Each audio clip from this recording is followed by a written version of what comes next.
જય શ્રી કૃષ્ણ। આજે હું બનાવીશ મગની દાળના ચીલા। મગની દાળના ચીલા બનાવવા માટે મેં અહીંયા 1 કપ ભરીને મગની દાળ લીધી છે। તેને સરસ રીતે ધોઈને આપણે 2 થી 3 કલાક માટે તેને પલળવા દઈશું।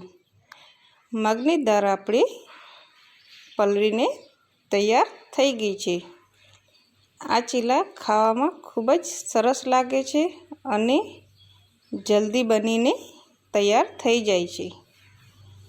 હવે આપણે તેને એક જારમાં મિક્સરના જારમાં લઈ લઈશું અને તેને આપણે પીસી લઈશું। હવે આપણે મગની દાળ ઉમેરીને તેની અંદર આદુના 2 ટુકડા, લસણની કળી 10 થી 12 લસણ તમે ઈચ્છો તો નાખી શકો। જો તમને ના મજા આવે તો સ્કીપ પણ કરી શકો છો। હવે તેની અંદર લીલા મરચાં 3 થી 4 આપણે કટકા કરીને નાખીશું અને દહીં 2 ચમચી ભરીને નાખીશું। દહીં નાખવાથી મગની દાળના ચીલા ખટાશ સારી પકડે છે। હવે આપણે દરદરું પીસાઈ ગયું છે તો આપણે તપેલીમાં ઉઠલાવી લઈશું। એવી જ રીતે હવે આપણે બીજું પીસી લઈશું, પણ બીજું પીસવામાં આપણે આદુ કે લસણ એ કાંઈ નાખવાની જરૂર નથી। આપણે ખાલી દાળને પીસી લઈશું। હવે આપણી દાળ પીસાઈ ગઈ છે તો તેને આપણે હલવીને તેની અંદર મીઠું સ્વાદ પ્રમાણે અને ધાણા કટિંગ કરીને નાખવાના। લીલા ધાણા ઝીણા સમારીને નાખવાના, બીજું કાંઈ પણ નાખવાની જરૂર નથી। એમને પણ સારા લાગે છે। તમે ઈચ્છો તો તેની અંદર વટાણા છે, ગાજર છે, બધું નાખી શકો છો, પણ મેં અહીંયા સાદા ચીલા જ બનાવું છું। છોકરા પણ તરત ખાઈ લે અને તેમને પણ સરસ લાગે। હવે મેં અહીંયા તવી ગરમ કરવા મૂકી છે, તેની અંદર 1.5 ચમચી તેલ નાખ્યું છે। તેલ નાખ્યા પછી હવે તેનું મગની દાળનું બેટર આપણે પાથરી લઈશું।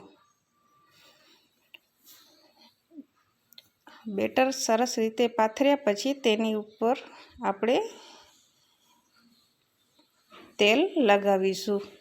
1 ચમચી ઉપરથી આપણે તેલ લગાવવાનું રહેશે। બેટર સરસ રીતે પથરાઈ પણ જાય છે। હવે આપણે ચીલાને સરસ રીતે 2 સાઈડ શેકી લઈશું। આ ચીલા તવીમાં પણ સરસ ઉતરી જાય છે અને ચીપકતા પણ નથી અને ખાવામાં ખૂબ જ સરસ લાગે છે। અને અત્યારે તો વર્ષા ઋતુ ચાલી રહી છે, તેની અંદર તો ખૂબ જ મજા આવે છે આવા ચીલા ખાવાની અને પાછું જલ્દીથી બની જાય તેવા ચીલા છે।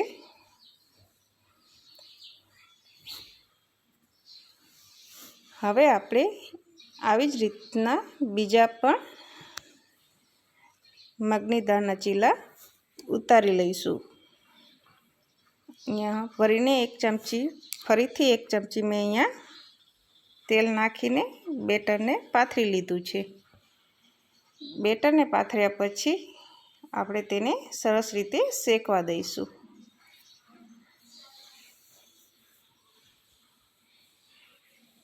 જો મારા વિડીયોને તમે લાઈક, શેર અને સબસ્ક્રાઈબ કરી આપજો અને બેલ આઇકનને પણ દબાવી દેજો, જો તમને નવા વિડીયો મળતા રહે। હવે આપણે બીજો પણ મગની દાળનો ચીલો તૈયાર છે. તમે આને પુડલા પણ કહી શકો, મગની દાળના, અને ચીલા પણ કહી શકો. સરસ રીતે આપણા ચીલા શેકાઈ ગયા છે. તો હવે આપણે તેને પણ લઈ લઈશું. 1 કપમાંથી 5 થી 6 ચીલા ઉતરીને તૈયાર થઈ જાય છે.